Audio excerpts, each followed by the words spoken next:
Hello，大家好，歡迎返嚟我哋嘅頻道。今日要同大家講一件非常緊急，甚至可以話係美國法治崩潰邊緣嘅大事。大家有冇留意到明尼蘇達州最近發生咩事？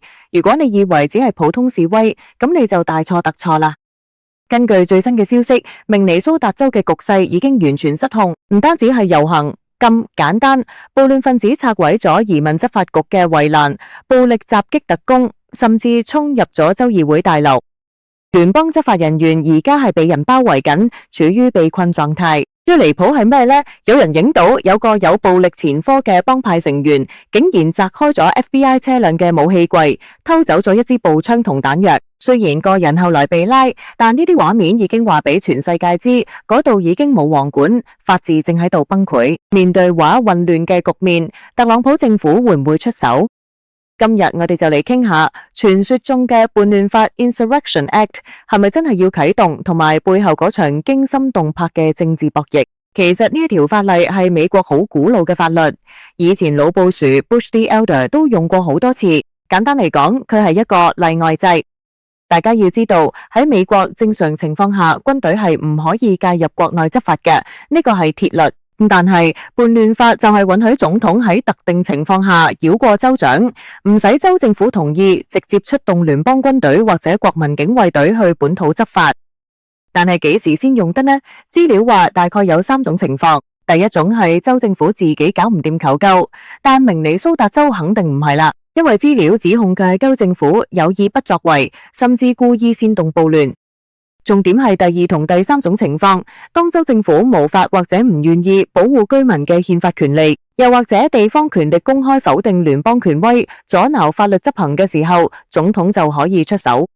大家睇下，以前種族隔離時期，南方州份唔肯執行廢除隔離嘅命令，警察直接企喺聯邦法律對立面，當時總統就係用呢條法派兵護送黑人學生返學。而家明尼蘇達州嘅情況就好似當年咁，地方政府唔單止唔幫手，仲變成咗阻礙聯邦法律嘅力量。ICE 局長湯姆霍曼 Tom Homan 已經同特朗普傾緊，認為係時候要用呢一張牌啦。咁點解我頭先話地方政府係幫兇呢？因為今次嘅矛盾已經唔係政策咁簡單，係上升到體制合法性。咁對決，你睇下明尼蘇達州嗰班高官，州長 Tim Walz、總檢察長 Keith Ellison， 甚至明尼阿波利斯市長，佢哋點樣形容聯邦執法？佢哋話 ICE 係佔領軍，甚至將聯邦官員比喻做納粹。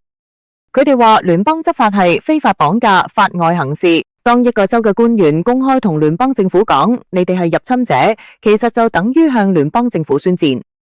狡猾白宮顧問 Stephen Miller 就直接捅破呢個，話呢個顯然係一場針對聯邦政府嘅叛亂。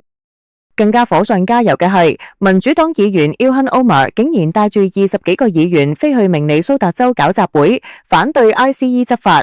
佢哋唔係去平息民憤，而被指係去俾暴徒打氣。有人形容呢一啲暴亂唔係自發㗎，係受資助嘅叛亂，係有組織、有預謀去衝擊聯邦權威。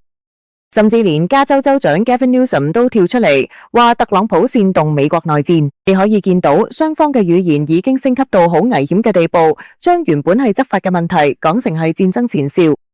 大家可能會問，搞到咁亂，對民主黨有咩好處？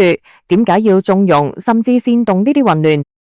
根據湯姆霍曼同一啲評論員嘅分析，呢一個可能係一個政治陷阱。中期選舉就快到啦，民主黨似乎係特登想製造混亂局面。有評論話佢哋係想引特朗普出手，或者就係想個社會亂，然後賴落特朗普度，話係 Trump 造成分裂。霍曼爆料話佢哋知道係邊個嘅背後資助呢啲組織，正義好快會降臨。連 Elon Musk 都喺社交媒體講係時候要立即啟動叛亂法啦。Fox News 喺 Greg Gutfeld 有個比喻好正，佢話民主黨創造嘅混亂環境就好似你去踢個風咁，然後投訴咁蜜蜂追住你針。而家嘅情況係聯邦特工嘅生命受到威脅，暴徒有組織嘅襲擊執法人員，而州政府就睇埋雙手睇戲。如果特朗普再唔做嘢，聯邦嘅權威就會蕩然無存。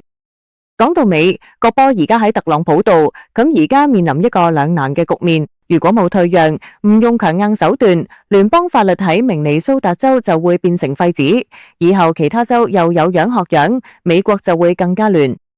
但係如果冇強硬介入，啟動叛亂法派兵入城，衝突必然會升級。不過根據資料分析，特朗普應該要快刀斬亂麻，因為拖得越耐，個局勢就越難控制。